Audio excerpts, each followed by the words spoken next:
Google থেকে client পেতে হলে এই 5টি টিপস অবশ্যই আপনার ফলো করা উচিত।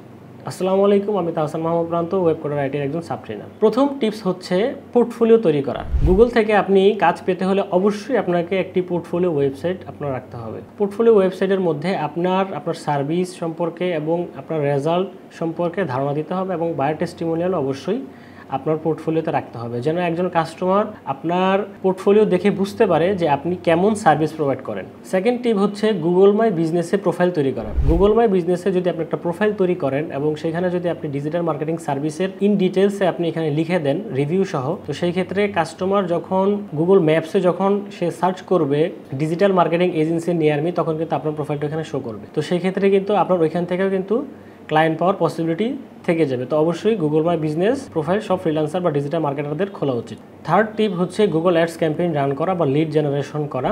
আপনি অল্প বাজেটের মধ্যে নির্দিষ্ট কিছু কিওয়ার্ড ধরে আপনি কিন্তু গুগল অ্যাডস রান করার মাধ্যমে কিন্তু আপনি আপনার কাঙ্ক্ষিত ক্লায়েন্ট পেতে পারেন। ফোর্থ টিপ হচ্ছে ব্লগ বা আর্টিকেল লেখা। আপনি ইনফরমেটিভ আর্টিকেল আপনি পাবলিশ করতে পারেন গুগলে। তো সেই ক্ষেত্রে যারা ইন্টারেস্টেড থাকবে বা যারা মার্কেটিং বিষয় যারা অ্যানালাইজ করবে তাদের সামনে যদি আপনি হেল্পফুল কন্টেন্ট দিতে পারেন, সেই ক্ষেত্রে আপনার এটা অর্গানিক্যালি গুগলে এটা রিচ করবে এবং আপনার কাঙ্ক্ষিত ক্লায়েন্টকে আপনি সেখান থেকেও পেতে পারেন।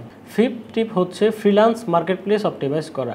গুগলে সার্চ করলে কিন্তু আপনার ফাইবার এবং আপওয়ার্কের প্রোফাইলগুলো কিন্তু শো করে। তো ওইভাবে আপনার এসইও ফ্রেন্ডলি করতে হবে যেন গুগলে সার্চ করলে যেন আপনার ফাইবার বা আপওয়ার্কের যেন প্রোফাইলটা এখানে শো করে। তো সেই ক্ষেত্রে আপনি ওইখান থেকে কিন্তু ভিজিটর পাবেন বা ওইখান থেকে আপনার কাঙ্ক্ষিত ক্লায়েন্টটাও কিন্তু পেতে পারেন। তো অবশ্যই যদি আপনি এই 5টি টিপস ফলো করেন, অবশ্যই আপনি গুগল থেকে ক্লায়েন্ট জেনারেট করতে পারবেন।